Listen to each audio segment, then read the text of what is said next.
No, no está bien.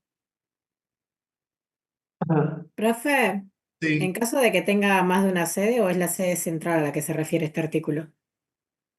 Bien, este tema de cómo distribuir el 10% cuando tiene más de una, porque acá en realidad, si no, cada uno de los regímenes especiales en general hay que leerlo con mucho detenimiento.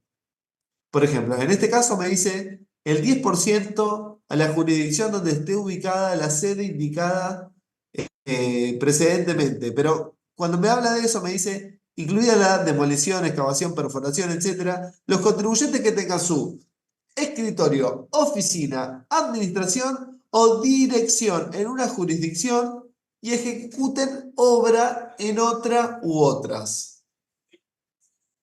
¿Sí? Entonces, no es que me dice directamente, fíjate dónde tenés la sede central. Me dice, me habla de distintas cuestiones, me habla de escritorio, oficina, administración, dirección, ¿sí? Entonces me habla de un montón de cuestiones y yo puede pasar lo que me está diciendo ahí Belén. Che, ¿qué pasa si tengo más de uno? Bueno, el convenio ahí no me dice más nada, pero pueden pasar distintas cuestiones. Entre otras cosas, lo que puede pasar, si tenemos suerte, es que uno de los organismos de aplicación, la comisión arbitral, ejerza una de sus funciones fundamentales, tiene varias. Si se van a los artículos que dice comisión arbitral, funciones, comisión plenaria, funciones, bueno, la comisión arbitral tiene varias funciones. Tiene dos que son completamente esenciales. Una es la que hace que ustedes estén trabajando con la Resolución General 17 del 2024, que es dictar resoluciones que sean obligatorias y generales para todos los contribuyentes. ¿Qué van a hacer esas resoluciones? Interpretar, porque estas resoluciones son generales, son interpretativas. Van a tratar de interpretar lo que me dice el convenio y va a ser obligatorio y de aplicación para todos los contribuyentes. No se debería pasar, no debería ampliar lo que dice el convenio, la comisión arbitral vía una resolución general. Pero bueno, si van a la resolución general 17 del 2024, miren, vamos a tratar de que sea pragmático. Si van a esa resolución general que ustedes la tienen ahí en pantalla, que la pueden buscar en la misma página que yo les pasé en las resoluciones generales, van a ver que la resolución, la primera hoja es lo que es la resolución en sí, y después viene un anexo. Bueno, en ese anexo, fíjense que está bueno, esto es consejo de estudio. Fíjense que está bueno, que está estructurado un índice. Me dice, bueno, vigencia del convenio multilateral, artículo 1 a 3. Régimen general, 4 al 43. Regímenes especiales, 44 a 76. Artículo. Inicio y cese de actividades, 77 al 83. Fiscalización, municipios, protocolo adicional, fiscalización, municipio, protocolo adicional, padrón web, eso no lo vamos a usar. Registro único tributario, tampoco. Quizá vemos algo de liquidación del impuesto, artículo 148, 173. Lo que sigue, nada. Sistema de recaudación, sistema de consulta, vencimiento. ¿Sí? Pero bueno, vean que tenemos una parte en la que la comisión arbitral interpreta sobre los regímenes especiales, artículo 44 y siguientes. Y ahí vamos a encontrar la respuesta a lo que nos preguntó Belén. Artículo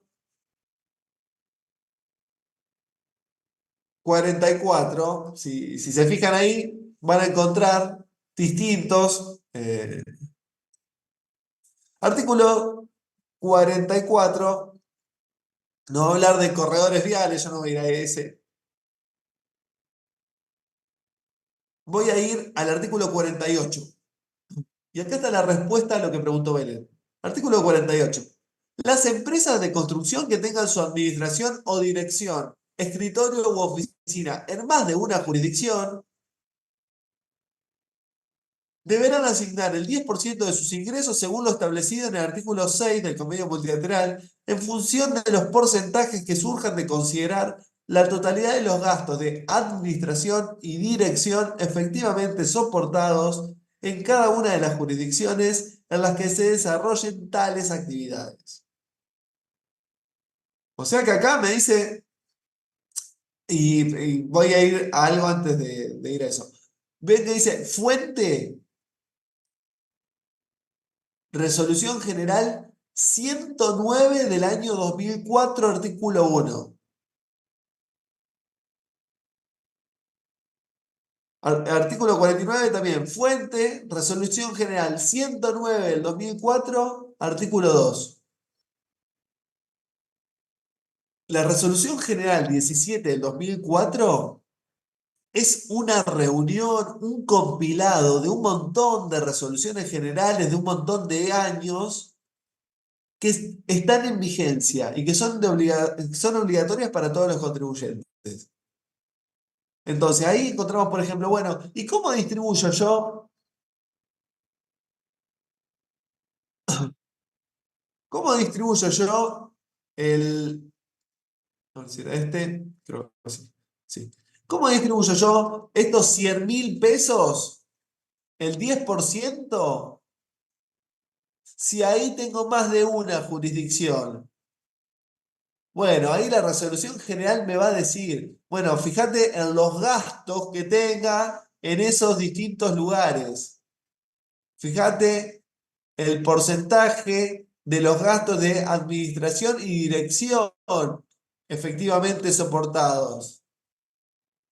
¿Y qué significa lugar de administración? ¿Y qué significa lugar de dirección? ¿Y qué significa escritorio u oficina? Bueno, si ven el artículo siguiente les va a decir, para mí va a ser lugar de administración el lugar en que se efectúen tales tareas como la liquidación de sueldos, cargas sociales y de impuestos. Lugar de dirección es el lugar que, revistiendo la condición de permanencia, no importa. Pero ven que lo que parece ser el artículo 6, un régimen de un parrafito muy chiquitito y muy sencillo con el ejemplo que hicimos, en la realidad se hace mucho más complejo, porque la realidad es mucho más compleja. Entonces, cuando en la realidad, en la práctica, nos encontramos con estos problemas, ¿qué van a hacer ustedes? Primero ver lo que les dice el artículo del convenio. Después ver si tengo alguna resolución general que me aclara, que me explica, que me dice,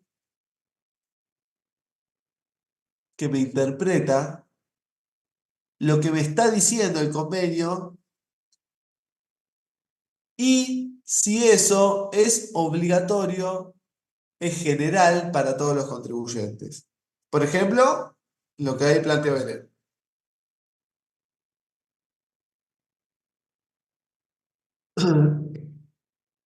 Este sería el caso de que los 100.000 pesos los facturó una empresa que se dedica a construir departamentos en una jurisdicción y tiene la sede en otra. Pero ¿qué pasa si ese 1.000.000 de pesos lo factura una entidad aseguradora, si lo factura una entidad financiera, si lo factura una empresa de transporte, si lo factura un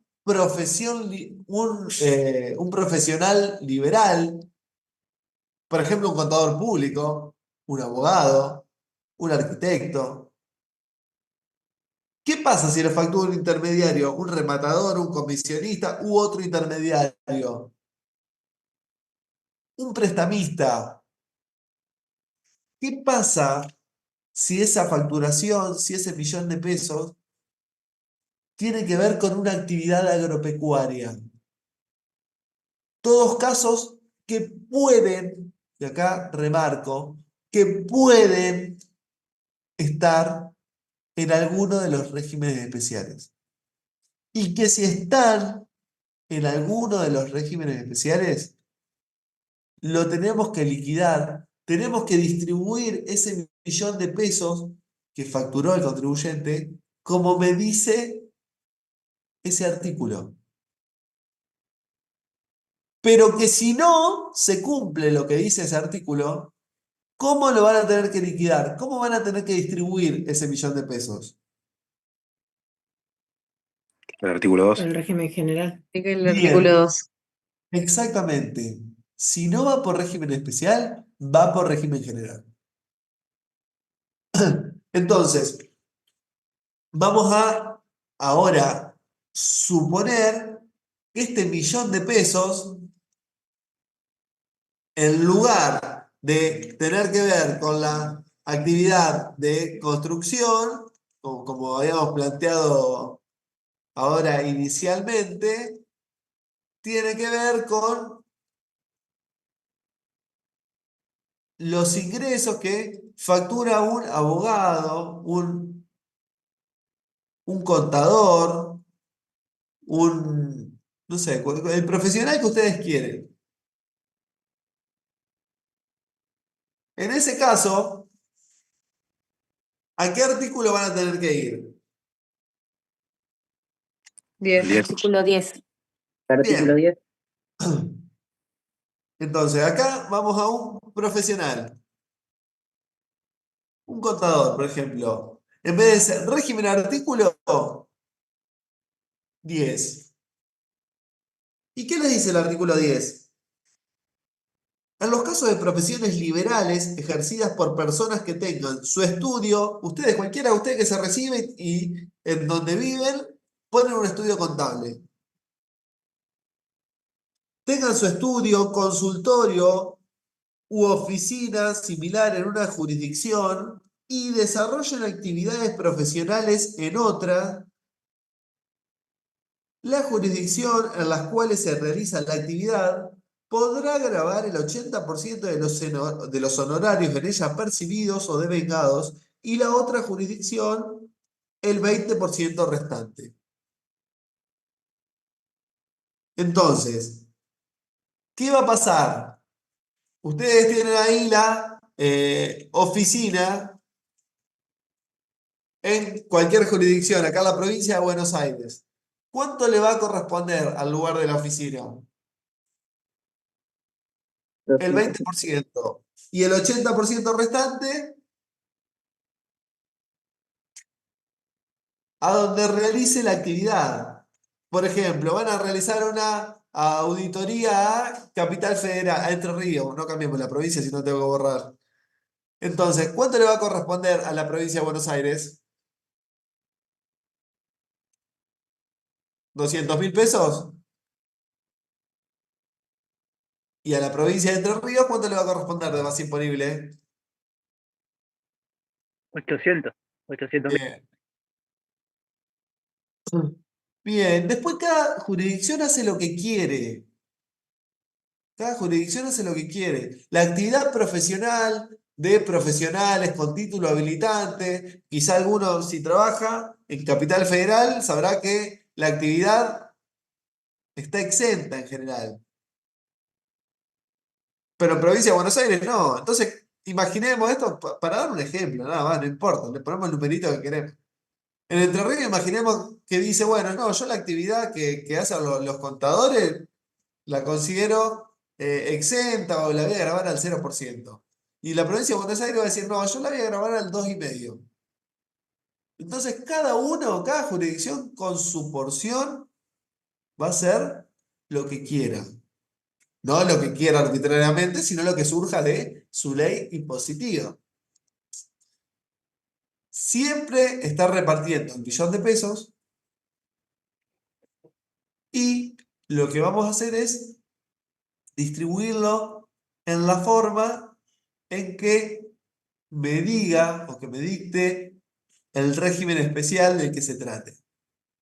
¿Sí? La misma pregunta que hoy hizo Belén la podríamos hacer ahora. ¿Y qué pasa con el contador que tiene un estudio contable en Buenos Aires y en Capital Federal y le fue a hacer este trabajo a Entre Ríos?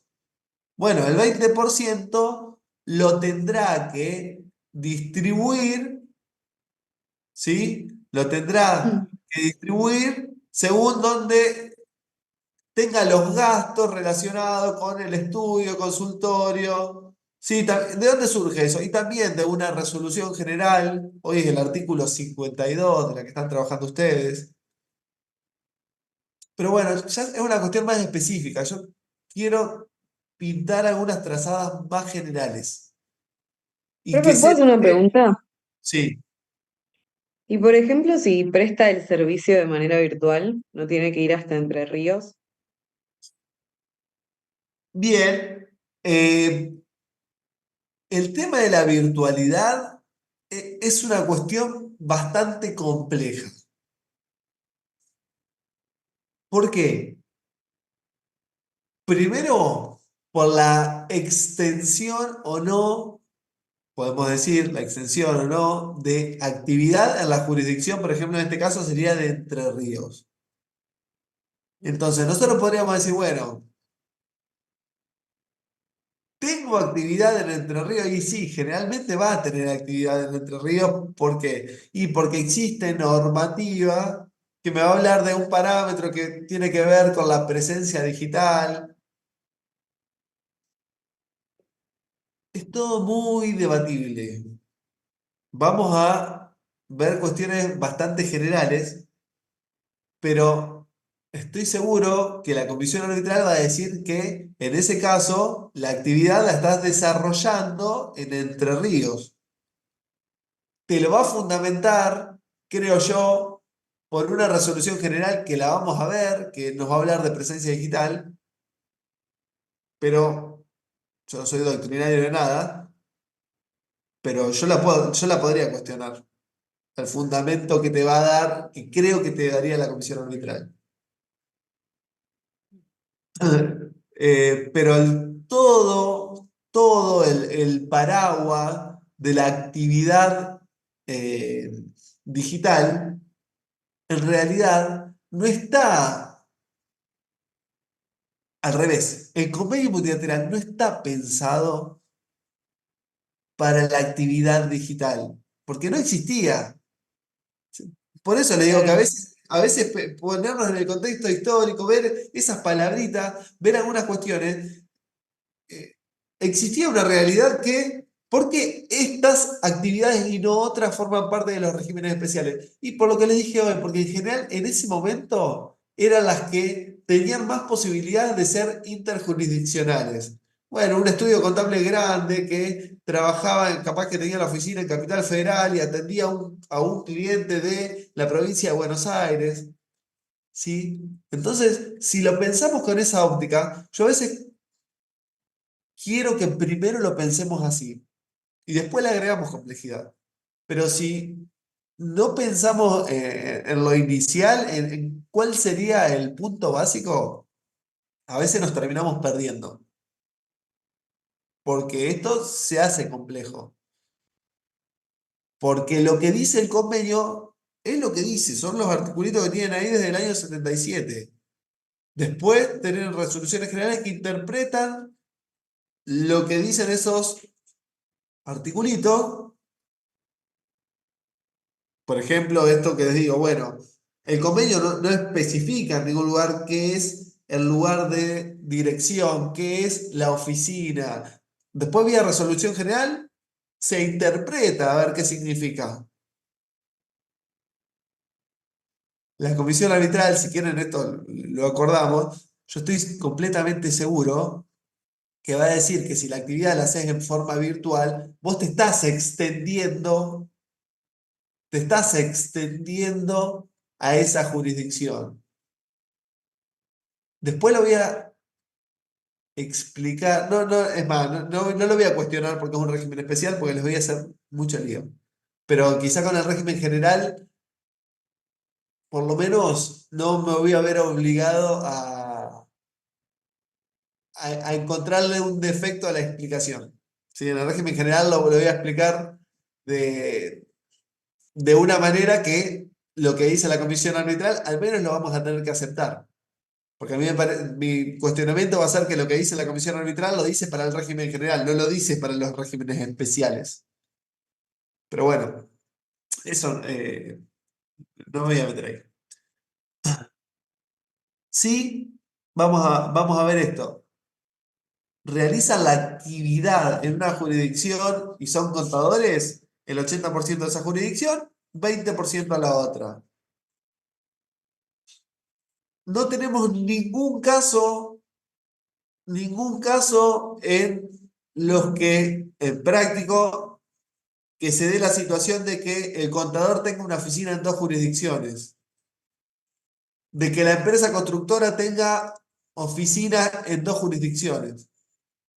La forma de distribuir, lo que dicen vía resolución general la comisión arbitral, es que esas empresas, esos profesionales, deberían ver los gastos de esas oficinas,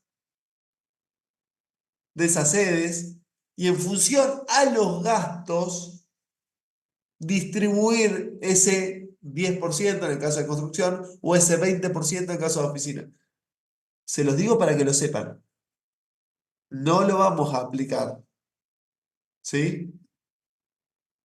Pero está bueno, me encanta que se planteen estas cosas para que entiendan por qué a veces se vuelve más complejo en la realidad.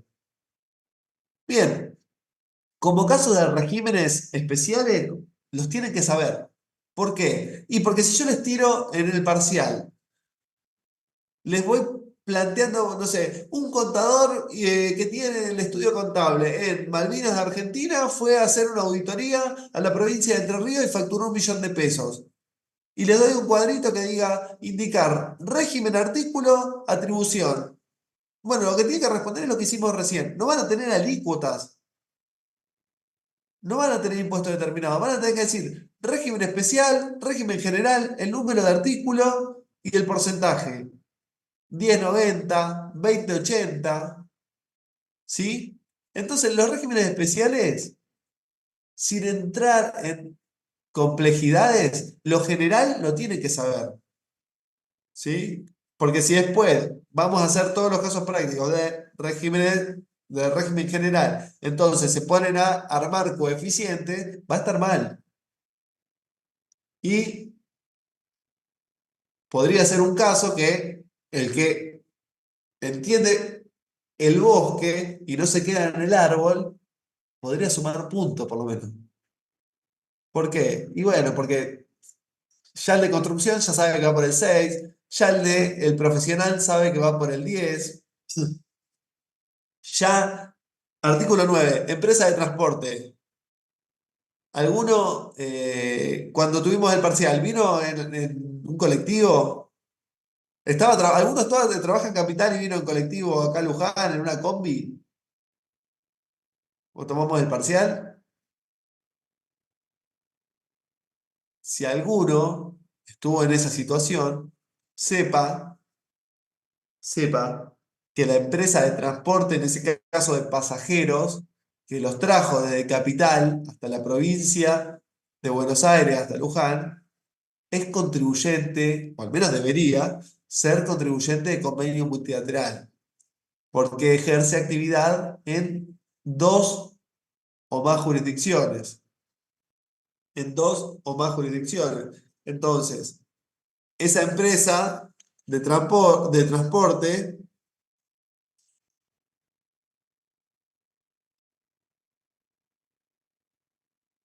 que lleva pasajeros está en el régimen especial del artículo 9, y el artículo 9 les va a decir cómo distribuir la base imponible. ¿Qué les dice el artículo 9?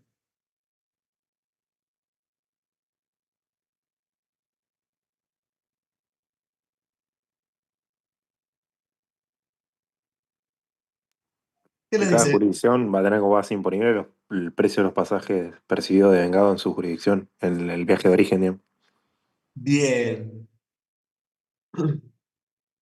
Vamos, le voy a dejar lo de porcentaje, aunque acá no lo dice, no lo tiene.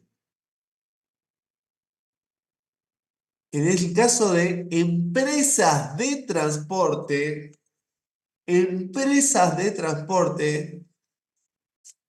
como ya vieron, de cada régimen en particular podríamos hacer muchísimo, profundizar muchísimo. El régimen de empresa de transporte, por ejemplo, a diferencia de las actividades de construcción, el régimen del artículo 9 de empresa de transporte es un régimen subjetivo, es para empresas de transporte. Sí, acá hay jurisprudencia, todo, no, no, bueno, acá no. Pero bueno, no vamos a meternos en jurisprudencia. Sepan que es un régimen subjetivo que es para empresas de transporte, no es para la casa de electrodomésticos que entrega los electrodomésticos a domicilio. No, es para empresas de transporte. Por eso esto se puede poner complejo y es importante saber por qué régimen vamos. Si estamos en presencia de una empresa de transporte, no sé, una empresa de combi que lleva pasajeros desde Capital Federal hasta Luján para que puedan ir a rendir un parcial cuando salen de trabajar, esa empresa de transporte que cobró por todos los pasajes 1 millón de pesos más IVA, va a atribuir la base imponible por el lugar de carga, por donde subieron las personas. Que en este caso dijimos que era Cava. Bien, entonces en este caso vamos a atribuir a Capital Federal el 1 millón de pesos. Según el lugar de carga, de pasajeros o de mercaderías. Lo mismo para una empresa de transporte que transporta, por ejemplo, ¿Cada encomienda se entraría acá? sí, sí, si su actividad principal, acá es muy importante lo que diga en un régimen subjetivo, siempre es muy importante lo que dice el estatuto, donde se determina cuál es la actividad. Entonces, ya, quizá alguno si ha visto estatuto, hay de todos los gustos y colores, hay algunos que son más o menos laxos a la hora de determinar las actividades, algunos que están muy bien definidas y otros que tienen un alcance casi infinito, lo que es bastante peligroso para ingresos brutos, les digo. Pero esto es para empresas de transporte, no para una empresa que la actividad principal es la comercialización y entrega aire acondicionado. ¿Sí? Eso es otra cosa. Este es un régimen para una empresa que tiene combis y lleva pasajeros de un lugar a otro. Para una empresa de colectivos. Para una empresa que tiene camiones y transporta mercaderías de una provincia a otra. ¿Qué va a hacer esa empresa para hacer su declaración jurada de ingresos brutos? Se va a fijar, a ver, en mayo, ¿qué hice? Hice viajes que fueron desde Capital Federal hasta Buenos Aires. Bueno, el 100% de esos ingresos se los va a atribuir a Cava, porque el origen del viaje es Cava. Y el origen acá, mínima profundización, no es de dónde arrancó el colectivo, porque quizá el colectivo, también hay resoluciones particulares de la comisión arbitral, por ahí había un colectivo que salía desde Tucumán, de la terminal de Tucumán, y levantaba pasajeros en Santiago del Estero y venía a Buenos Aires. Bueno, el origen era donde subió cada pasajero, en Santiago del Estero. Otra persona subió en Córdoba, bueno, ese boleto se atribuye a Córdoba. El origen del viaje. El lugar de carga es el origen del viaje. El lugar de carga del pasajero o de la mercadería. Ni hablar en cada una de estas cuestiones, por ejemplo, en el caso del transporte, cuestiones controvertidas vinculadas a, bueno, ¿y qué pasa cuando tengo un viaje que va desde Buenos Aires hasta Uruguay? Y si el mismo colectivo después trae pasajeros desde Uruguay hasta Buenos Aires, cuestiones controvertidas del convenio. Quedémonos con lo general. Artículo 9, todos los regímenes especiales lo tienen que saber, lo general. No las cuestiones controvertidas, pero lo general lo tienen que saber. Régimen del artículo 9, empresas de transporte atribuyen los ingresos al lugar de origen del viaje. Así que de esta manera, sepamos, regímenes especiales de construcción, artículo 6, 10 y 90, los porcentajes. Artículo 7, aseguradoras, entidades de seguro, 20 y 80. Artículo 8, entidades financieras. Se atribuyen los ingresos a la jurisdicción de cada filial. Artículo 9, empresa de transporte, lugar de carga, lugar de origen. Artículo 10, profesiones liberales, que también me habla del tratamiento que es igual para empresas consultoras. 80% donde se hace la actividad y el 20% la oficina. Artículo 11, intermediarios, rematadores, comisionistas u otros intermediarios. 20% la oficina, 80% donde están radicados los bienes.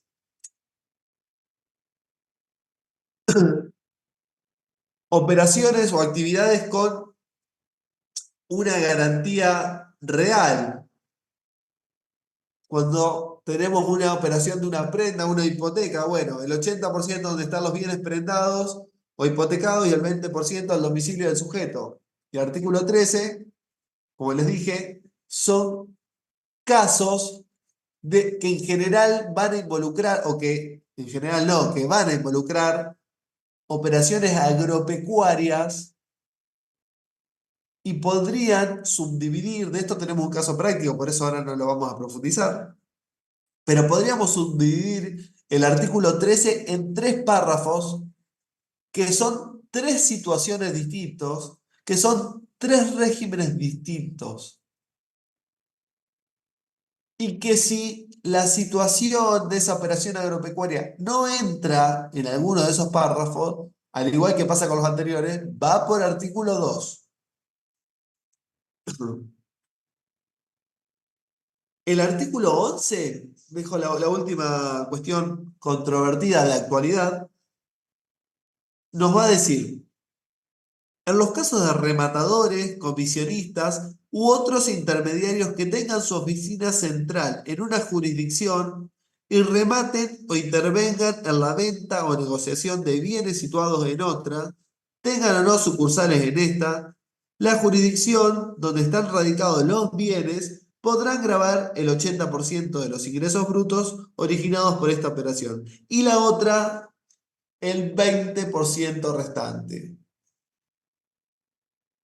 Entonces, el artículo 11, el caso de intermediarios, me dice que ¿cómo voy a tener que distribuir el $1.000.000 que tengo ahí? El 20% donde está la oficina. Perfecto. ¿Y el 80%? ¿Dónde están los bienes? Bien, ¿dónde están los bienes? Entonces uno dice, bueno, perfecto. Esto lo imaginamos al 1, esto al 4, ponemos los porcentajes que quieren. ¿Sí? Entonces, esto es lo que ustedes tienen que saber. Eso es lo que ustedes tienen que saber. Ahora viene información adicional. Si nos ponemos a analizar, ¿por qué nos ponemos a analizar? Y porque el que nos golpeó la puerta el cliente de ustedes que les golpea la puerta, primero era un profesional, después era una empresa constructora, después era una empresa de transporte y ahora nos viene a golpear la puerta un intermediario que quiere liquidar ingresos brutos. Sí, entonces nosotros, para lo que vamos a ver, esta parte nos alcanza, pero quiero que no solo nos sirva para aprobar el parcial, quiero que le sirva para la actividad profesional. ¿Sí? Entonces, ¿cuál es la situación que se plantea a la hora de la práctica profesional? Y bueno, que, por ejemplo, había intermediarios que tenían que eran contribuyentes de convenios, que ejercían la actividad en distintas jurisdicciones y, por ejemplo, le traían para rematar un bien que estaba en la provincia de Buenos Aires y ese contribuyente tenía la oficina en la provincia de Buenos Aires. ¿Cómo distribuirían ahí la base imponible?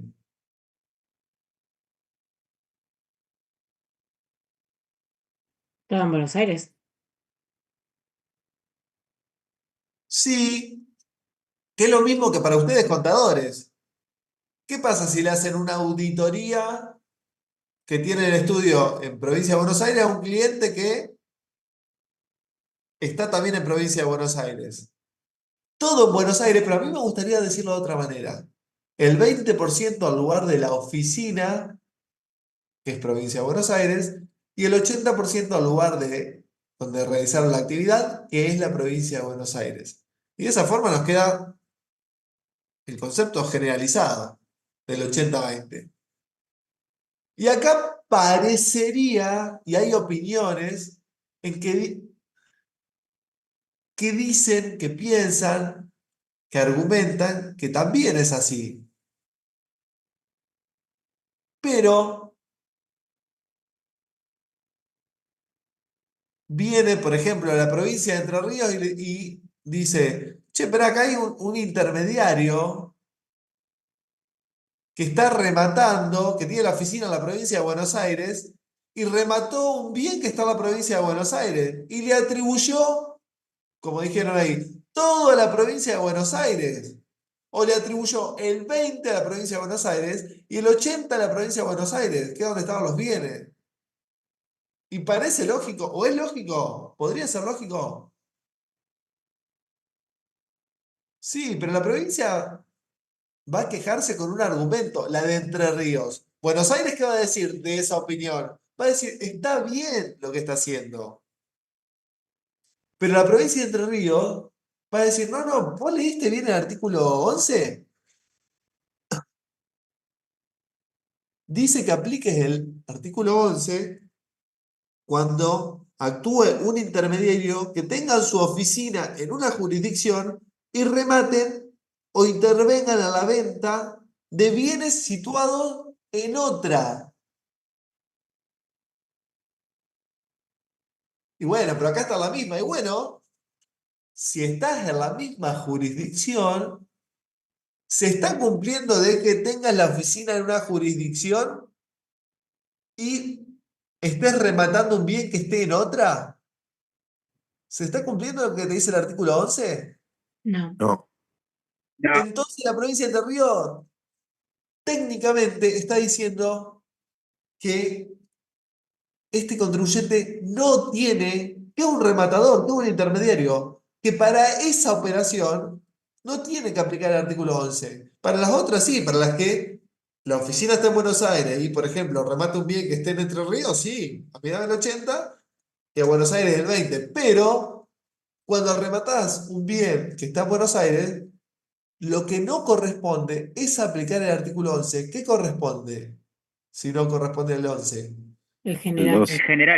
El general. Bien.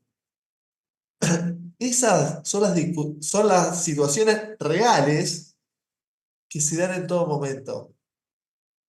Y esas situaciones reales son las que ustedes pueden encontrar en la página de la Comisión Arbitral en los casos particulares.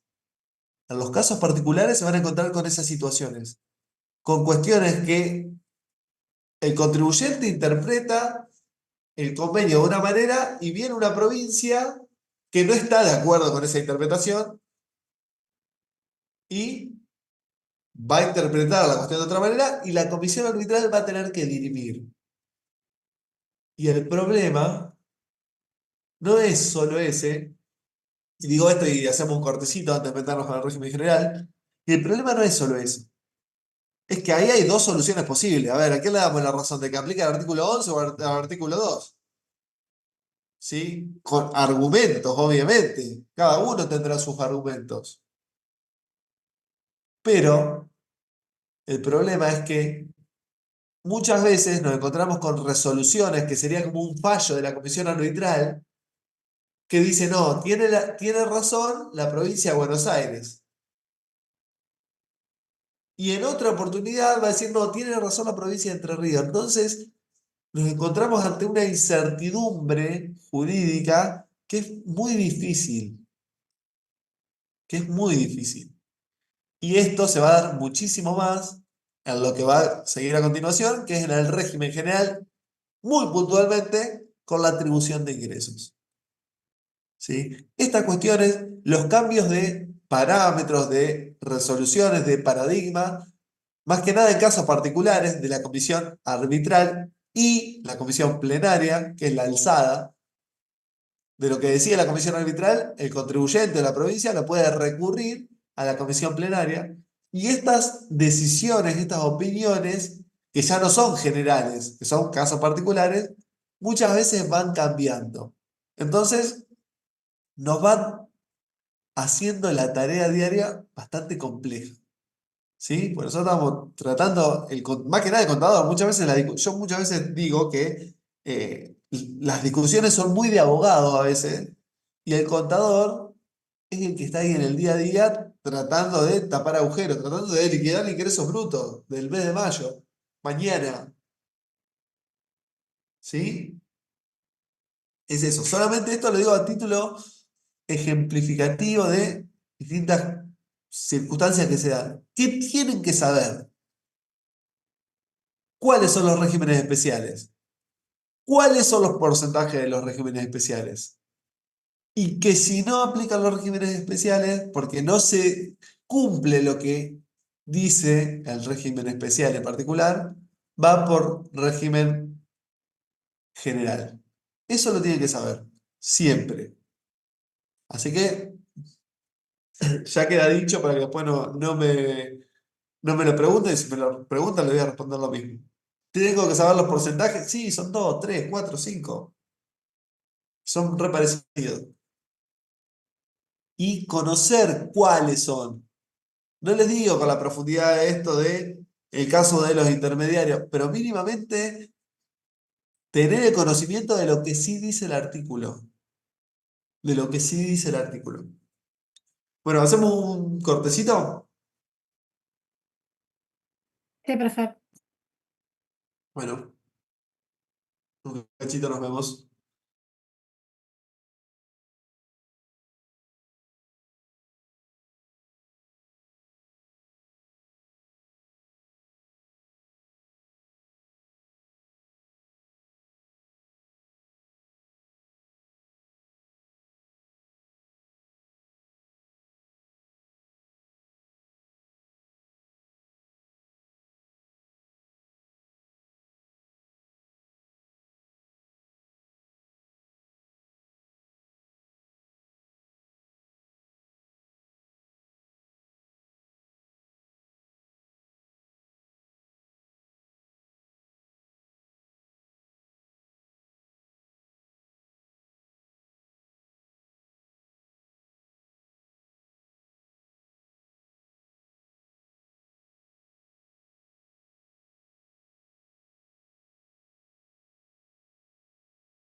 Profesor, está muteado si está hablando. Hola, ¿cómo? No, que estaba muteado. Recién ahí, ahora sí se escucha. Ah, bien. Bueno, no, igual recién estaba reingresando, ¿no? Bien, primero, eh, el lunes que viene tenemos clase y el 16 es que es feriado, ¿no? Sí, el 16 de feriado. Bien. Tengan presente, siempre lo digo a título de recomendación, al igual que les digo a título de recomendación que estudien, cada uno toma o no lo toma, pero que están los videos de las resoluciones de los casos prácticos 18, 17 y el 19 no recuerdo si está, pero mínimamente el 18 y el 17 para la clase que viene, véanlos. Véanlos porque no vamos a llegar a hacerlo en su totalidad y de hecho el que vamos a hacer va a ser otro. Pero son importantes porque es un caso general, el 18 y después el 17 es uno de inicio de actividades. Entonces, vean los casos prácticos, eh, todas las dudas que tengan, las planteamos, ¿sí? De hecho, hay algunas cuestiones que quizás de esas resoluciones, por cuestiones de actualidad, quizá alguna cosita podamos mencionar, modificar o hacer algún comentario. Pero los tienen, así que véanlos de ahí. Bien, vimos los regímenes especiales, estamos trabajando con el convenio multilateral, estamos distribuyendo base imponible de ingresos brutos para un contribuyente que tiene actividad en más de una jurisdicción y estamos haciendo eso porque los ingresos son el reflejo, son la retribución a la actividad, que es un proceso único, económicamente inseparable, es un todo, ¿sí? Y la forma en que eligieron las provincias para distribuir la base imponible es mediante regímenes especiales, como los que vimos recién, pero si el contribuyente no está dentro de alguno de esos regímenes especiales, por ejemplo, si es una industria, si es un comercio, si es un prestador de servicio de alguno que no estaba encuadrado en alguno de los regímenes especiales, va a tener que distribuir la base imponible según lo que dice el régimen general. Le hace artículos 2 a 5 del Convenio Multilateral. ¿Qué nos dice ahí el artículo 2? Salvo lo previsto para casos especiales, los ingresos brutos totales del contribuyente, originados por las actividades o objetos del presente convenio, se distribuirán entre todas las jurisdicciones de la siguiente forma. A. El 50% en proporción a los gastos efectivamente soportados en cada jurisdicción. B. El 50% en proporción a los ingresos brutos provenientes de cada jurisdicción. En los casos de operaciones realizadas por intermedio de sucursales, agencias u otros establecimientos permanentes similares, corredores, comisionistas, mandatarios, viajantes o consignatarios, etc., con o sin relación de dependencia. A efectos del presente inciso, los ingresos provenientes de las operaciones, a que hace referencia el último párrafo del artículo 1, ¿se acuerdan de eso que habíamos visto de operaciones por correspondencia, telégrafo, teletipo? Son operaciones que son, o las van a encontrar como operaciones a distancia, o las van a encontrar como operaciones entre ausentes, a diferencia de las operaciones entre presentes. ¿Sí? No lo dice en ningún lugar el convenio eso, de operaciones entre presentes o entre ausentes, o operaciones a distancia. Sí, son conceptos que están acuñados por la doctrina. Entonces, si son operaciones, acá hace referencia al último párrafo del artículo 1, me dice que a esos ingresos los tengo que atribuir a la jurisdicción correspondiente al domicilio del adquirente de los bienes, obras o servicios. Entonces, ¿de qué se trata el régimen general? Según lo que leímos recién.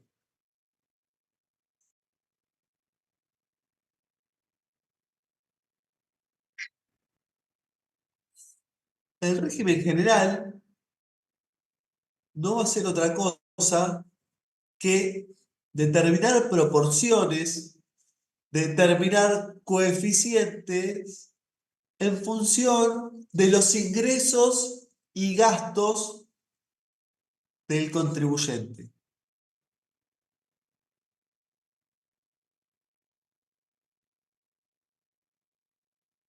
¿Recuerdan que nosotros decíamos que este contribuyente había facturado 1.000.000 de pesos? Y los regímenes especiales me decían qué porcentaje le iba a corresponder a cada jurisdicción. Y me decía en Sí. forma fija cuánto le correspondía. En el régimen general no tengo un porcentaje fijo. Me dice que el contribuyente va a armar porcentajes en función a sus ingresos y a sus gastos. Y que le va a tocar y que le va a atribuir a cada jurisdicción el porcentaje o la proporción o la parte que le corresponda según esos porcentajes. Yo voy a tratar de ir de lo más general y simple a lo más específico, que es lo que les recomiendo que hagan siempre. ¿Sí? En el régimen general vamos a armar coeficientes, vamos a armar porcentajes, vamos a armar proporciones. Decimos siempre coeficientes que tienen que ver con proporciones porque van a ver que no vamos a formar un 100%, sino que vamos a tratar de llegar a 1. Pero en definitiva, ese 1 es la proporción que si lo pasan a porcentaje será el 100%. Eso eh, no importa. Es una cuestión metodológica que es importante. Pero lo que tenemos que saber es que cuando hablamos del régimen general vamos a estar armando coeficientes. Que eso de vamos a estar armando, que eso de los coeficientes es algo que vamos a hacer una vez al año. Una vez al año. ¿Sí? Después los exámenes empiezan a armar coeficientes por todos lados, todo el tiempo. No. El armado de coeficientes es algo complejo, pero que lo vamos a hacer una vez al año, que vamos a determinar qué parte le va a corresponder todo el año a cada jurisdicción. Y después, cuando el contribuyente en mayo facture 1.000.000 de pesos, no me va a importar si este contribuyente, por ejemplo, vende carteras. No me va a importar si esas carteras las vendió en forma entre presente, entre ausente, por teléfono, en internet, en el mostrador. No me va a importar nada de eso. ¿Por qué? Porque ya previamente, en función a los ingresos y a los gastos, determinaron qué porcentaje le corresponde a cada jurisdicción. ¿Sí? Entonces, esto es importante, el ubicarnos, el saber qué estamos haciendo en cada momento. Nosotros ahora lo que vamos a hacer es, obviamente queremos liquidar ingresos brutos del mes de mayo de 2025, que sabemos que es un contribuyente que vamos a imaginar que vende carteras por 1.000 pesos más IVA, perdón, el 1.000.000 de pesos más IVA, y vende carteras, pero no me importa cómo las vendió. Para saber cómo tengo que liquidar ingresos brutos, yo voy a armar coeficientes de ingresos y gastos que me van a dar la proporción que le va a corresponder a cada jurisdicción. Entonces, la pregunta que me deberían hacer, o que nos tendríamos que hacer es, bueno, ¿y qué ingresos? ¿Y qué gastos? ¿Y de dónde los saco para armarlos? Porque después armar proporciones, matemáticas ya lo sabemos hacer. El tema es, bueno, a ver, ¿y qué ingresos y qué gastos? Entonces, me voy a saltar el artículo 3 y el artículo 4, que son muy importantes, y me voy a ir al 5. Y el artículo 5 del convenio nos dice, a los efectos de la distribución entre las distintas jurisdicciones del monto imponible, se deberán considerar los ingresos y gastos que surjan del último balance cerrado en el año calendario inmediato anterior. ¿Y qué pasa si es una persona humana, si es alguien que no lleva balance? Bueno, de no practicarse balances comerciales, se atenderá a los ingresos y gastos determinados en el año calendario inmediato anterior. Entonces, ¿cómo voy a armar los coeficientes? ¿Cómo voy a armar las proporciones, los porcentajes con las que voy a liquidar ingresos brutos todo 2025? Con los datos, con los ingresos y los gastos que surjan del último balance que cerré ¿en qué año? 24. 24. Sí, en Bien, el anterior. bien. Que cerré en el año calendario inmediato anterior. Yo estoy liquidando mayo de 2024. Si ustedes tienen, por ejemplo, algo que les puedo poner en un parcial tranquilamente, les doy los datos, los ingresos y los gastos del balance que cerró en enero 2025 y ustedes arman coeficientes con esos datos y esos coeficientes los aplican para la declaración jurada de mayo de 2025, está mal. ¿Por qué? Porque ¿qué ingresos y gastos tienen que utilizar? Desde el 24. Los del balance que cerró el 31 de enero del año 2024. No importa que ya tengan un balance posterior. Acá el convenio, como les dije, el convenio dice poco, pero lo que dice lo dice. Y acá me dice qué balance tengo que usar. El del año calendario inmediato anterior. No es opción, es obligatorio. Entonces, para ver cómo voy a liquidar ingresos brutos de esta empresa que vende carteras y que facturó 1.000.000 de pesos, ¿qué voy a tener que hacer? Si es una sociedad que cerró ejercicio el 31 de diciembre de 2024, ahí lo puse en pantalla, me voy a ir a ver el balance. Cosa que ustedes conocen, chicos. ¿Sí? Activo, ahí hice un cuadrito tipo de situación patrimonial. El activo 1,5 millones, el pasivo 1.000.000, el patrimonio neto 500.000. El patrimonio neto me dice que está formado por el capital 100.000 y resultado del ejercicio 400.000. Yo me tengo que fijar los ingresos y los gastos. ¿Los ingresos dónde están? ¿En el activo? No. ¿En el pasivo? No. ¿En el patrimonio neto? Y en una parte, sí, en el capital no, en el resultado. En los resultados, acá del ejercicio me dice, mira, ¿cómo llegamos a esos 400.000? Tengo de venta 700, de gasto 300, me da 400.000 de resultado. Bueno, ahí está. ¿Cómo voy a armar los coeficientes? Con los ingresos y los gastos. De ahí. Por eso le digo, vayamos de lo general a lo específico. ¿Sí? Ya sabemos, bueno, de dónde sacar los datos para armar los coeficientes en el régimen general. De los ingresos y gastos que surjan del último balance cerrado en el año calendario inmediato anterior.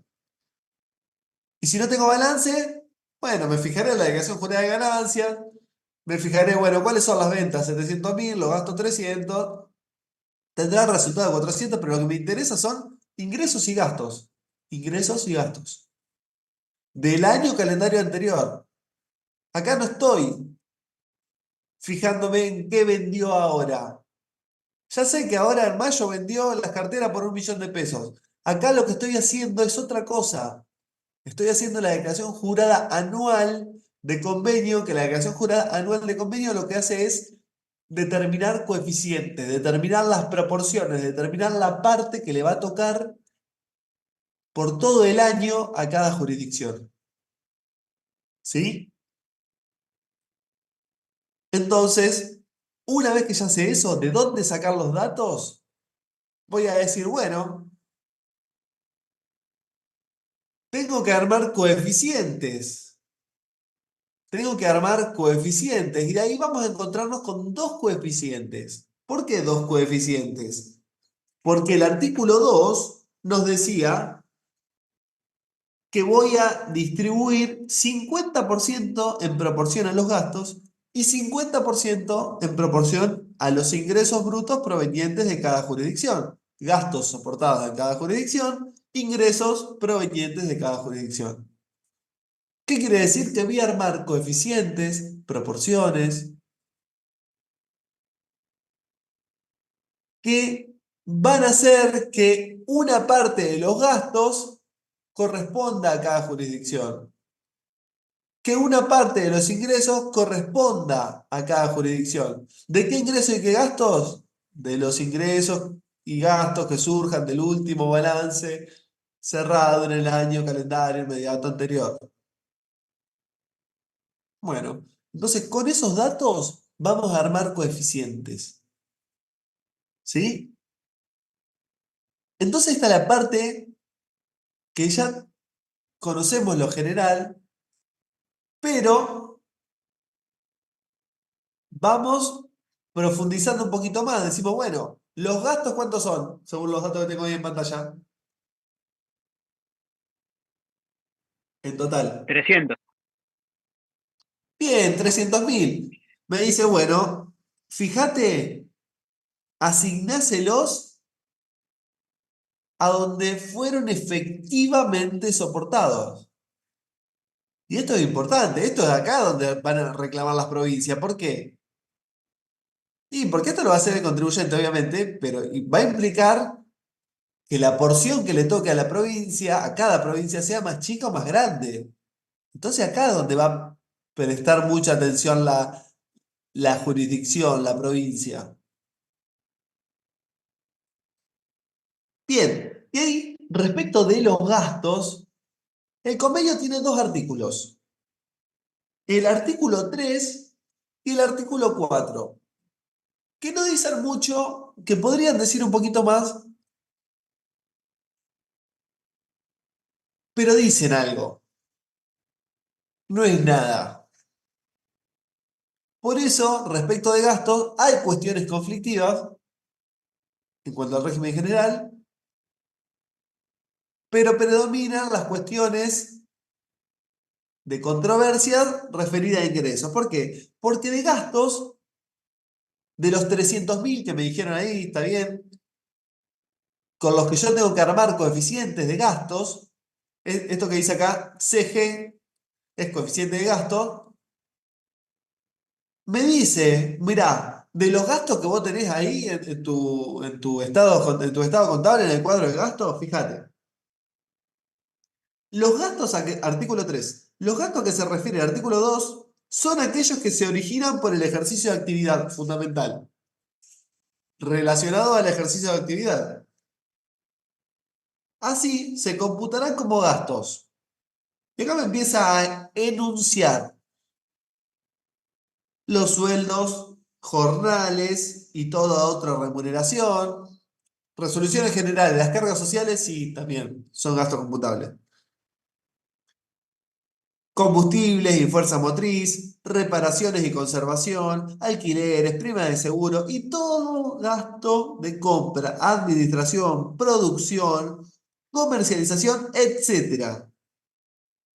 También se incluirán las amortizaciones ordinarias admitidas por la ley del impuesto a las ganancias. O sea que el desgaste de los bienes de uso, las amortizaciones, son un gasto computable Y si las amortizaciones contables no son iguales a las impositivas, ¿cuáles tengo que considerar? Siempre las impositivas. Las que me va a definir, o la que me define, el impuesto a las ganancias. Y también ese artículo, el 3, me dice, o me va a hablar de gastos no computables. ¿Qué es esto de computable y no computable? Quiere decir que dentro de los 300.000 pesos, dentro del total de gastos que voy a tener contablemente, el convenio me va a decir que hay algunos que no los voy a tener que considerar para armar coeficientes. ¿Y cuáles son esos que no tengo que considerar? Que si están dentro de los 300.000, no van a ser gastos computables. Computables van a ser los que, en definitiva, me armen los coeficientes. Los que, en definitiva, van a ser el denominador de mis coeficientes. Bien, ¿cuáles no son computables? Y estos son taxativos.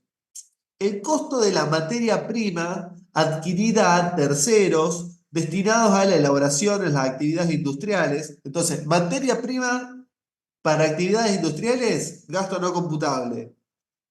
Tampoco el costo de las mercaderías en las actividades comerciales. Si yo las carteras que vendo, las compré y las revendo, el costo de esa cartera que compré, ¿sí? Que es el costo de la mercadería en una actividad comercial, es no computable para armar los coeficientes. Aunque quizás dentro del cuadro de gasto sea el que más representa, no importa.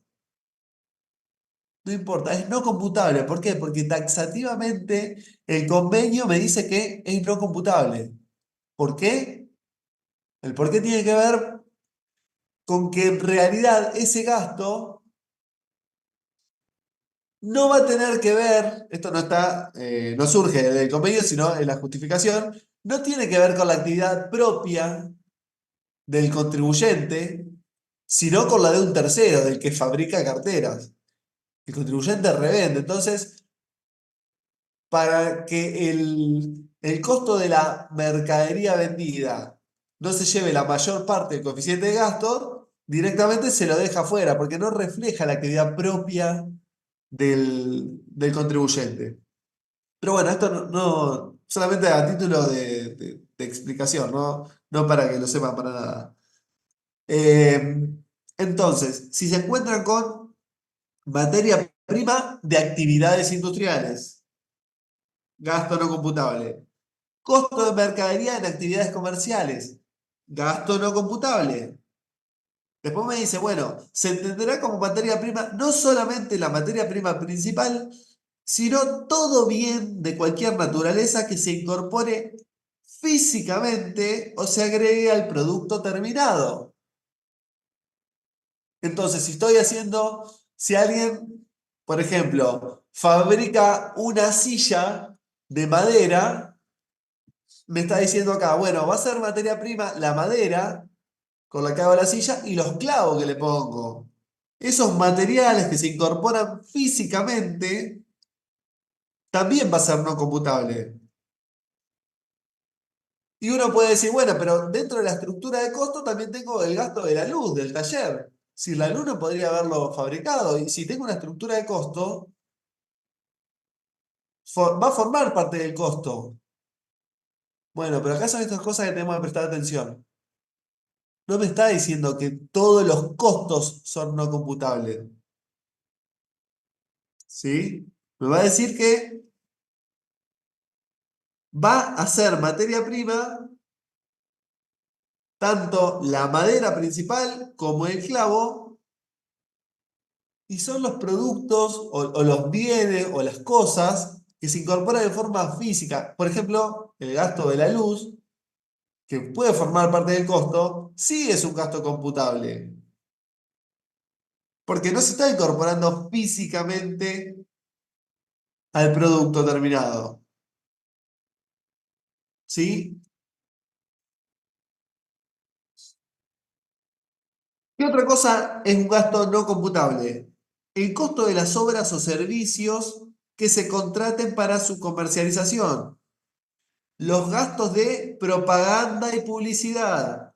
los tributos nacionales, provinciales y municipales, impuestos, tasas, contribuciones, recargos cambiarios, derechos, etcétera. Ese etcétera trajo miles de causas. Los intereses, gasto no computable. F, los honorarios y sueldos a directores, síndicos y socios de sociedades en los importes que excedan del 1% de la utilidad del balance comercial. Gasto no computable. Todo, no, todo no. Lo que exceda al 1%. Artículo 4. Entonces, los gastos no computables, para resumirlo, son los que tienen ahí dentro del artículo 3 del convenio. Y les voy a agregar, que después lo podemos ver vía resolución general, que también es un gasto no computable, los gastos relacionados a las exportaciones, a los ingresos de exportaciones. Porque las exportaciones, como ingresos, son un ingreso no computable y también los gastos relacionados. Pero si no, en líneas generales, los gastos no computables los encontramos en el mismo texto del convenio. Y son los que tienen ahí el artículo 3. Profe, Sí. ¿el inciso B no incluye los fletes? En el E, no, intereses. No, no el B. No. No. ¿Y a qué se refiere, digamos, entonces? El costo de las obras o servicios que se contraten para su comercialización Sí. sería alguien que en vez de vender un producto, vende un servicio. Una subcontratación de servicio. Pero no son los fletes, y es más, ahora en el artículo 4 vamos a tener ¿por qué no? Y la respuesta va a ser porque en el artículo 4 justamente los tenemos en forma de ejemplo de que los fletes sí. Aprovecho que hablaste de los fletes para hacer la aclaración, así como siempre le digo que vayan de lo general a lo específico, que estamos hablando de gasto de flete. ¿Sí? De gasto de flete. No de el ingreso de flete que tiene una empresa de transporte que va a distribuir su base imponible por un régimen especial, que es el del artículo 9. Sino el que recibió la factura del flete. El gasto que tiene. ¿Sí? Pero bueno, ahora voy al 4 y ahí lo vamos a ver. Se entenderá que, y acá me dice, bueno, si no, ya sé que hay gastos que son no computables y que no van a influir en las proporciones o no los tengo que tener en cuenta para armar los porcentajes, los coeficientes de gastos. Pero los otros gastos que sí los tengo que tener en cuenta para armar los coeficientes, ¿cómo los atribuyo a cada provincia? Bueno, y el artículo 4 me da la respuesta a eso. Se entenderá que un gasto es efectivamente soportado en una jurisdicción cuando tenga una relación directa con la actividad que en la misma se desarrolle. Por ejemplo, de dirección, de administración, de fabricación, etc. Aun cuando la erogación que él representa se efectúa en otra. Y acá me da un ejemplo. Así, los sueldos y jornales y otras remuneraciones se considerarán soportadas en la jurisdicción en que se prestan los servicios a que dichos gastos se refieren. ¿Qué quiere decir esto? Por ejemplo, si hay empleados de una fábrica y la fábrica está en Capital Federal, ¿sí? Y la administración está en la provincia de Buenos Aires. Bueno, ese gasto, aunque el trabajador tenga que venir a cobrar por, qué sé yo, por cualquier razón en la provincia de Buenos Aires, se tiene que atribuir a Capital Federal. ¿Por qué? Y primero porque acá lo tengo recontra denunciado, pero justamente porque Capital Federal es la jurisdicción en donde se está soportando el gasto. ¿Sí? No me importa dónde se pague, sino dónde se soporta el gasto.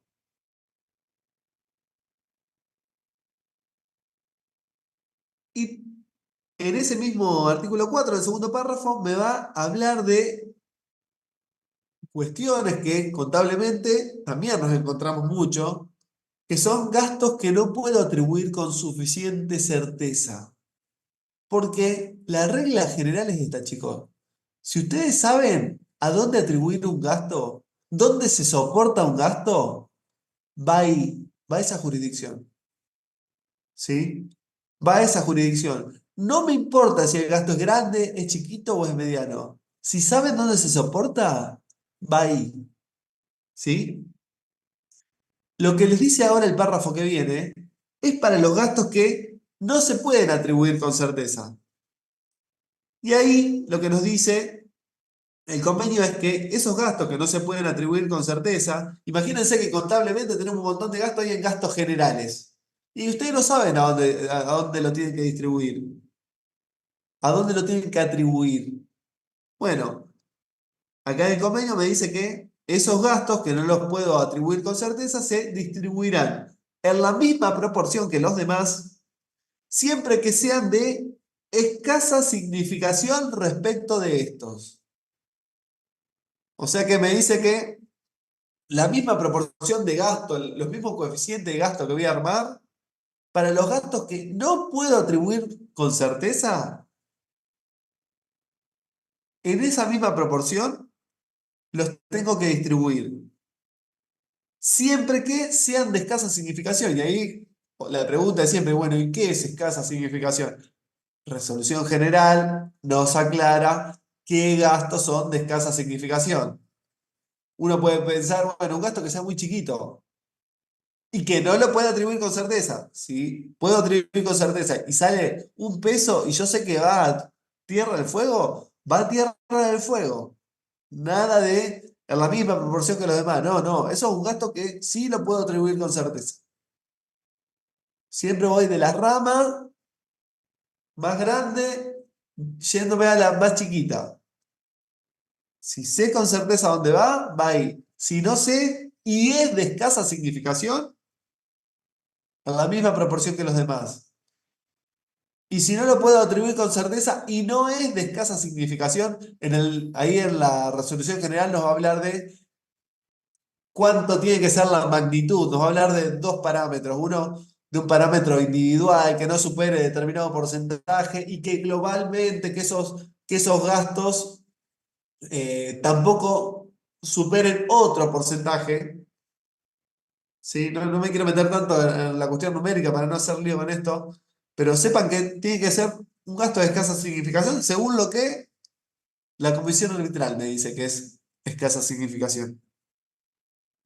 Y que si no entra dentro de lo que tengo que considerar como gasto de escasa significación, el contribuyente deberá distribuirlo mediante estimación razonablemente fundada. Acá a pensar. ¿A pensar con qué? Con un criterio. ¿A pensar con qué? Con papeles de trabajo. ¿A pensar con qué? Con elementos de prueba. Siempre. Acá tenemos que estar demostrando todo el tiempo. ¿Sí?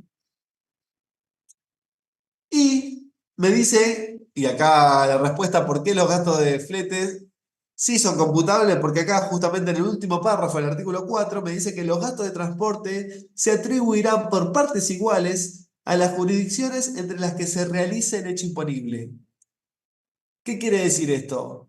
Que si pagué un flete para llevar las carteras de Buenos Aires hasta Jujuy y pagué 1.000 pesos de gasto, lo que voy a tener que hacer es atribuir ese gasto 500 pesos a Buenos Aires y 500 pesos a Jujuy. Bien, fíjense, en nuestro caso, de los 300.000 pesos que tenemos de gastos, me dice, ¿cómo están formados? 100.000 son de sueldos, 100.000 de materiales, 50.000 de un flete de Buenos Aires a Entre Ríos y 50.000 pesos de impuestos. De esa manera tiene de balance los 300.000 pesos de gasto. Entonces, lo primero que tenemos que hacer es ver qué gastos son computables y cuáles no lo son. Acá no me da demasiados datos, porque sabemos que tenemos que tener precisión para que un gasto sea no computable, pero como me habla de materiales,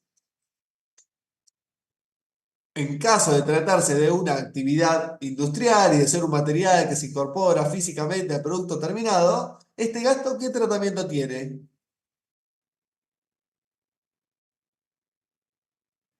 Es un ¿No gasto computable? No no computable. computable. Perfecto. ¿Y los impuestos qué tratamiento tienen? Artículo 3, inciso D. Los tributos nacionales, provinciales, No municipales, computable. no computables. Perfecto. Entonces, ya tenemos esta parte de los materiales y esta parte de los impuestos que los vamos a dejar afuera. ¿Sí? Y me queda como gastos computables los sueldos y el gasto de flete. Que el gasto de flete me decía que era de 50.000 pesos y que fue un flete desde Buenos Aires a Entre Ríos. Entonces, voy a tener como gasto computable de ese flete los 50.000 pesos. Acá le podemos poner computable.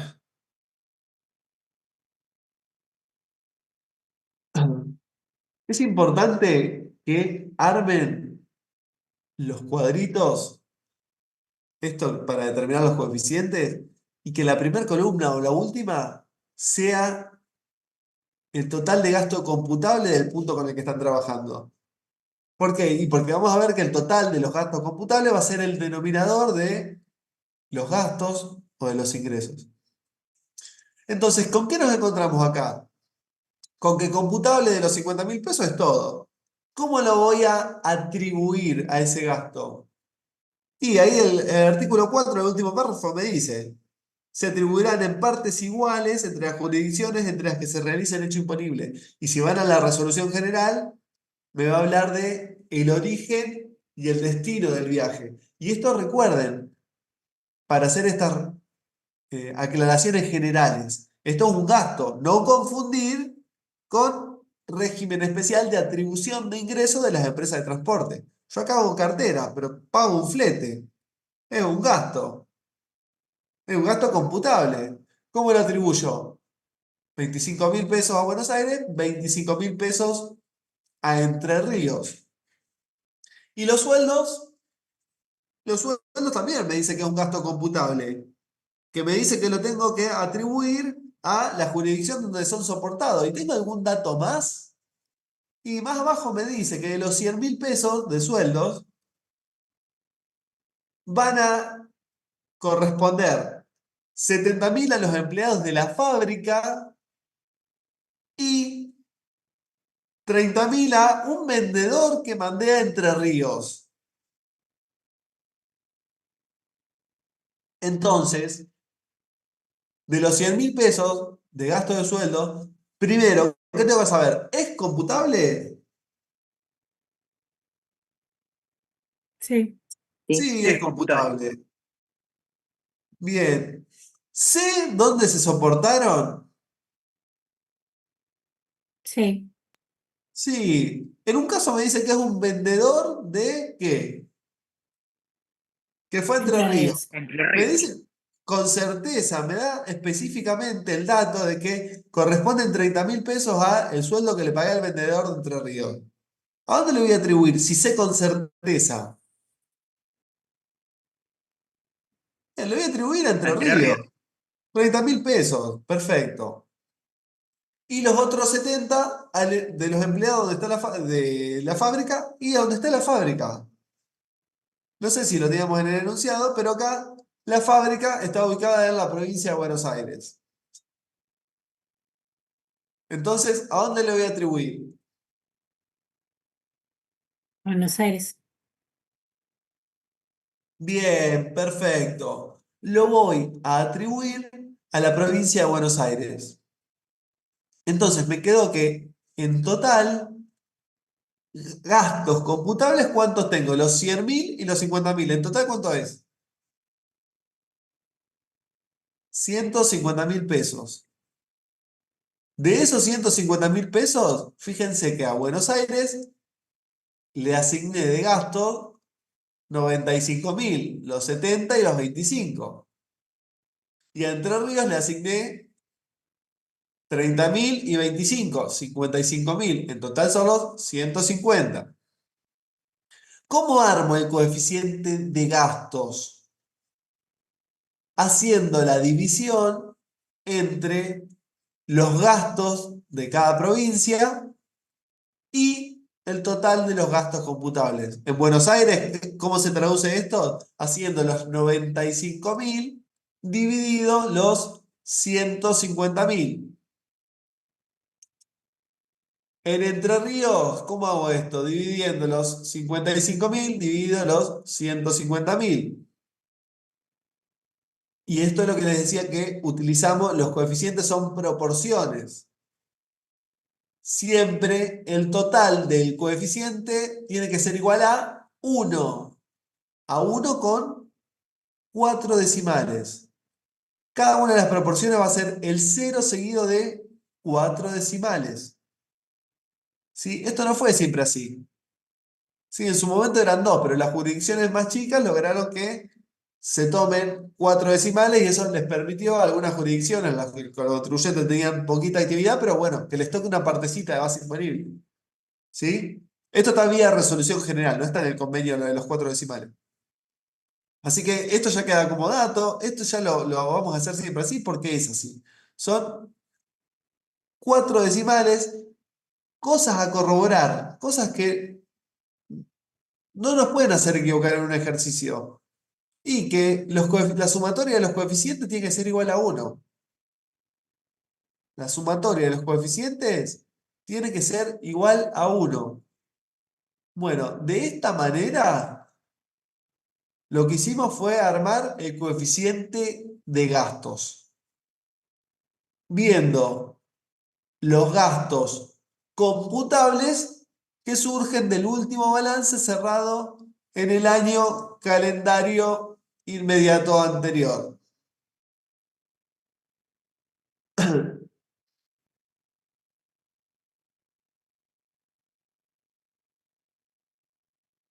Bien, y con los ingresos, bueno, con los ingresos tenemos que hacer lo mismo. Con los ingresos tenemos que hacer lo mismo.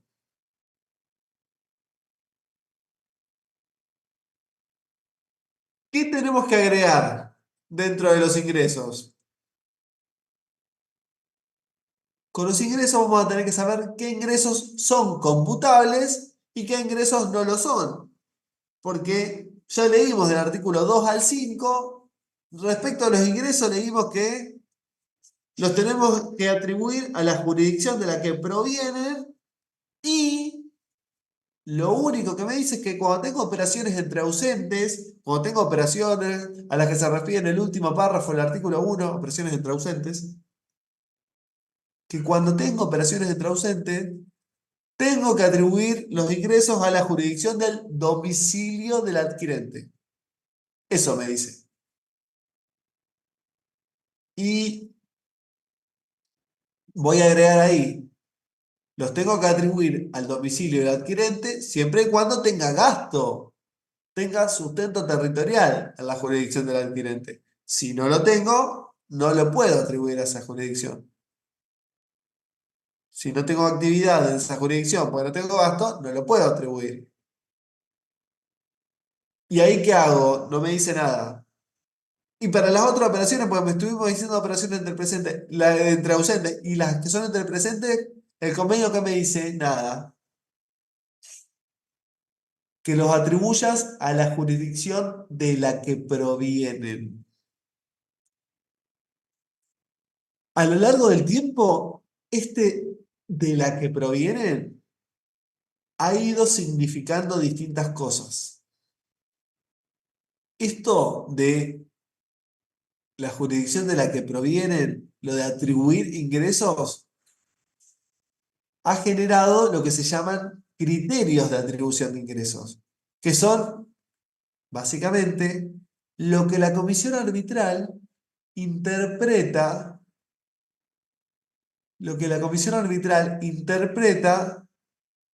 que significa ese de dónde provienen. ¿Por qué? Y porque de donde provienen, tal vez en algún momento, tal vez no, en algún momento significó, bueno, ¿cuál es el domicilio de facturación que tiene el contribuyente? ¿A quién le está facturando? ¿Cuál es el lugar donde entrega los productos? ¿Cuál es el lugar donde van a ser utilizados los productos? ¿Cuál es el domicilio del adquirente? Otro criterio. ¿Cuál es el lugar donde van a terminar los bienes, el destino final de los bienes? No son otra cosa que criterios, todo eso que fuimos diciendo. Y que fueron mutando.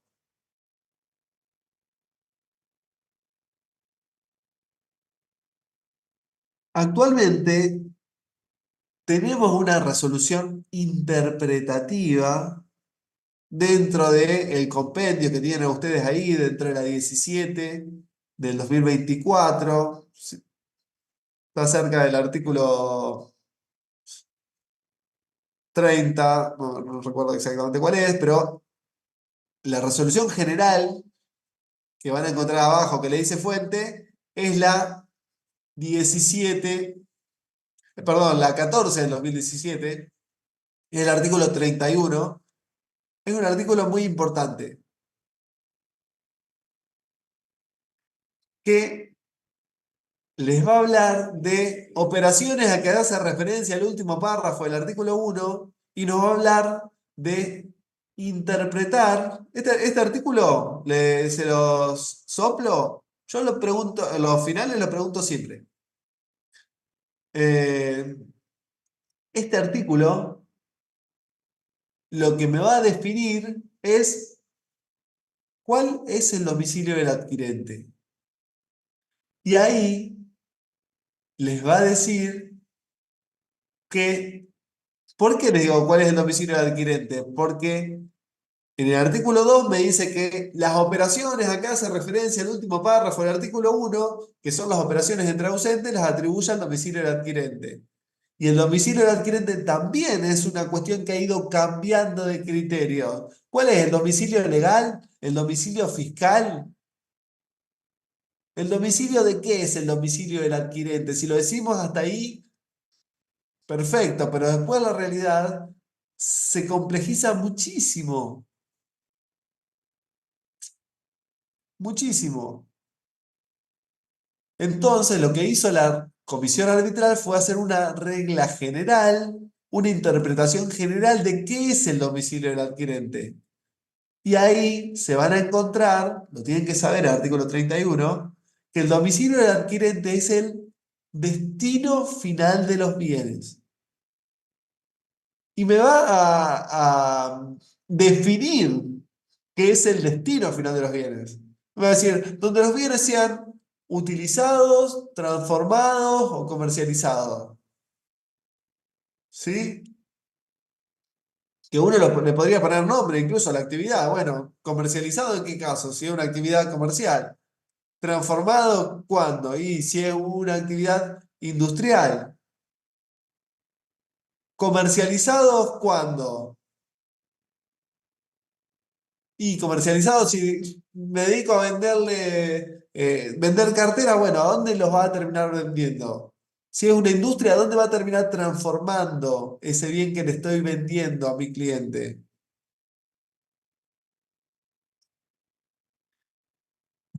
Entonces ahí me va a hacer una definición de qué es el destino final de los bienes, que es un criterio de atribución de ingresos, según lo que interpreta este artículo, para operaciones entre ausentes, poder atribuir el ingreso justamente al domicilio del adquirente. ¿Cuál es el destino final de los bienes? ¿Qué es el destino final de los bienes? Donde los bienes son utilizados, transformados o comercializados por el cliente, por el que me los compra. Y ahí me va a decir más. Vamos a volver a este artículo en la próxima clase. ¿Qué más me va a decir? Que si no sé dónde los va a utilizar, transformar o comercializar, destino final de los bienes, no voy a saberlo, pero el domicilio, el domicilio del adquirente va a ser y me va a dar un orden de prelación, un criterio que tengo que seguir. Domicilio de la sucursal, domicilio de la actividad principal del adquirente, domicilio del depósito, de donde se entregan los bienes, domicilio de la sede administrativa del adquirente. ¿Sí? Me va a dar distintos lugares que tengo que entender como el domicilio del adquirente. No es que porque le facturé y a la factura le puse el domicilio legal es ese. No es porque le facturé y a la factura le puse el domicilio fiscal es ese. No es que porque elegí una sucursal es ese. Entonces acá la cosa es mucho más compleja. Es mucho más compleja. Y en ese mismo artículo, en el 31, también nos dice que para la prestación de servicios, los ingresos los tengo que atribuir a la jurisdicción donde se presten efectivamente los servicios. Donde se presten efectivamente los servicios. Y me vine hasta acá para ver cómo entender un caso de atribución de ingresos cuando es una operación entre ausentes que lo tengo que atribuir al domicilio del adquirente siempre y cuando tenga gasto en esa jurisdicción para hacer una generalidad. Que esa es una interpretación para ese caso porque la comisión arbitral interpreta o puede interpretar lo que dice el convenio. Pero, este criterio es el que prevalece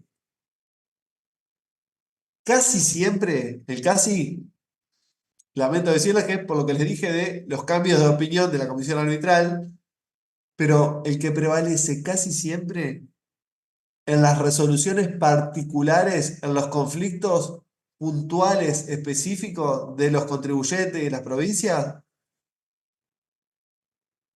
lo que termina resolviendo mayoritariamente la comisión arbitral es esto, que los ingresos los tengo que atribuir a la jurisdicción del destino final de los bienes, independientemente de si la operación es entre ausentes, que es para lo que ahí me interpretó, o entre presentes, que los ingresos provienen de la jurisdicción del destino final de los bienes. ¿Sí? Ese es el criterio que prevalece hoy en día. Si van a buscar en los libros de Altave o de Bulit Gori, este criterio todavía no estaba, porque son criterios que empezaron a aparecer en resoluciones de casos concretos a partir del año 2012, 2013. Y los libros de Bulit Gori y de Altave son anteriores. Sí, no, está bueno ver, a ver cuáles son los criterios que estaban en su momento, cuáles son, ¿por qué? Y porque así como la comisión arbitral en su momento entendía algo y ahora entiende otra cosa, quizás mañana va a entender otra completamente distinta. Pero en nuestra cursada vamos a tratar de seguir el criterio más actual posible. ¿Que cuál es? Que para atribuir un ingreso lo vamos a atribuir a la jurisdicción del destino final de los bienes. ¿Cuál es? Es donde los bienes son utilizados, transformados o comercializados. Y que si no lo sé, tengo un orden de prelación que me da ahí el artículo 31 o que me da la resolución 14 del 2017. Y ese es el criterio que prevalece más allá. Esto se los anticipo ahora porque les dije que hagan el caso práctico 18 y ahí se van a encontrar con criterios como el lugar de entrega, un criterio que ya está completamente en desuso, como el de la suscripción de la nota de pedido. Si conocemos el destino final de los bienes, donde los bienes van a ser utilizados, transformados o comercializados, ese es el criterio, chicos. Ese es. No importa si la operación es entre presente o entre ausentes, vayan por ahí. ¿Sí? Y en nuestro caso, para que nos quede un mini caso con algún tipo de coeficiente de ingreso, y ya los libero, tenemos que las ventas del balance fueron 700.000 pesos. Seguimos en lo mismo, en el armar un porcentaje, un coeficiente que me permita determinar qué parte le va a corresponder de los ingresos a cada jurisdicción. Me dice que esos 700.000 pesos le vendí en forma telefónica a un cliente de Entre Ríos. Bueno, le vendí a un cliente de Entre Ríos. ¿A qué jurisdicción lo voy a atribuir? Entre Ríos. Entre Ríos, porque, y bueno, porque ese es el destino final. Porque tengo únicamente ese dato. Después, si a los casos les agrego información, van a ver que esto se hace muy complejo. Pero no en un caso que lo quiera hacer rebuscado. Cualquier caso de la realidad es complejo. Cualquiera, hasta el que parece más sencillo. Acá no tengo más datos, pero me dice, bueno, operación entre ausentes. ¿A dónde lo atribuyo? Al domicilio del adquirente. ¿Cuál es el domicilio del adquirente? El destino final de los bienes, siempre y cuando tenga gasto en esa jurisdicción, tenga sustento territorial. Tenía gasto en Entre Ríos. ¿Se acuerdan que una parte de los sueldos le pagaba a un vendedor de Entre Ríos? Tengo gasto, tengo sustento territorial, lo puedo atribuir ahí. Después me dice que tengo ingresos, 200.000 pesos, por medio de un vendedor a un cliente de Capital Federal. Y no me da más datos. Y bueno, el destino final de los bienes en este caso será Capital Federal. Tenemos un caso práctico, yo en la guía subí, no en la guía, en la plataforma subí un caso en la que sí hay situaciones que son un poquito más complejas como para analizar esto, del destino final de los bienes.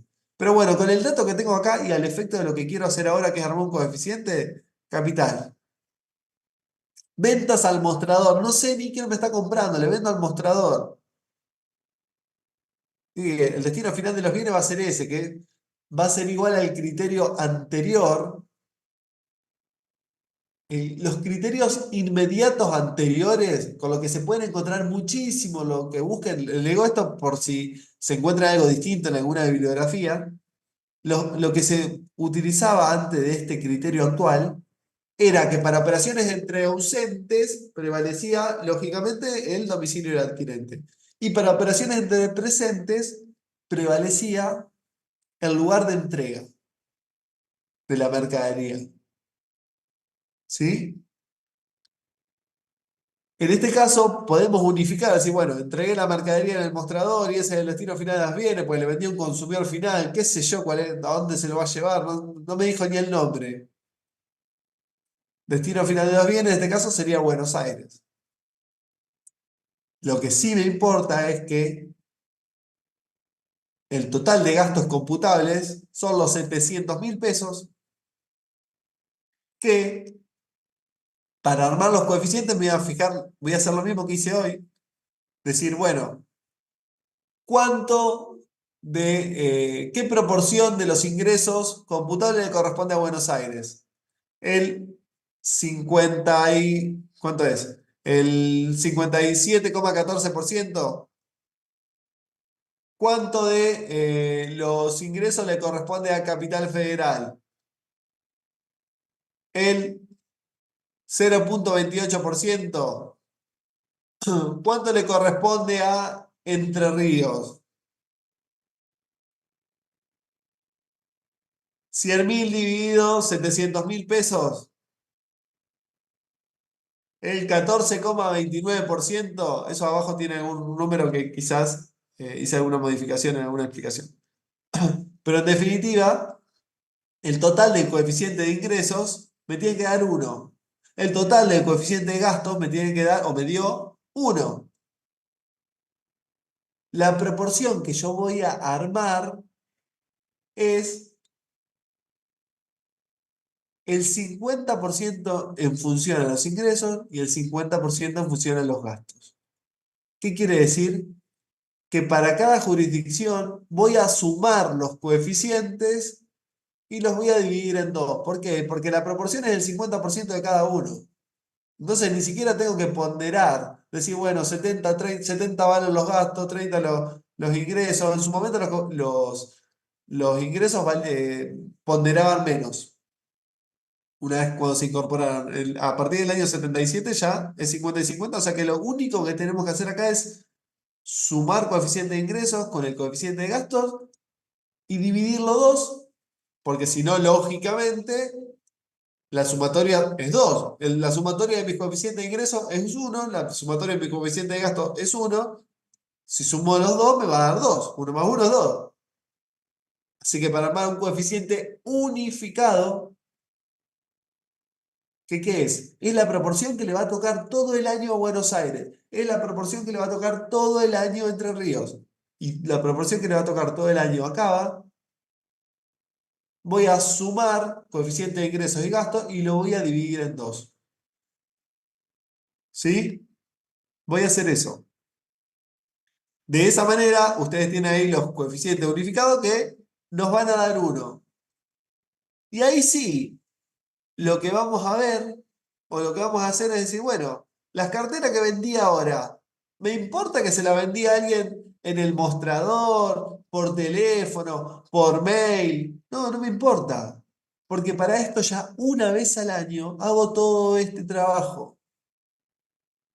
Una vez al año, en función a los ingresos y gastos que estaban en el balance cerrado en el año calendario inmediato anterior, armé las proporciones, armé los coeficientes con la que ahora voy a distribuir mi base imponible. Entonces ahora le va a tocar a Buenos Aires 602.000 pesos de base imponible. Le va a tocar a Entre Ríos 254.000 pesos. Y le va a tocar a Capital Federal 142.000 pesos. Y después cada jurisdicción que le aplique la alícuota que le quiera poner a la venta de cartera. Que la considere exenta, que la grave al 1, al 2, al 8, no me importa. ¿Sí? Pero fíjense que siempre, cosas a no equivocarse, siempre los coeficientes me dan 1. Siempre la base imponible que estoy distribuyendo es 1.000.000.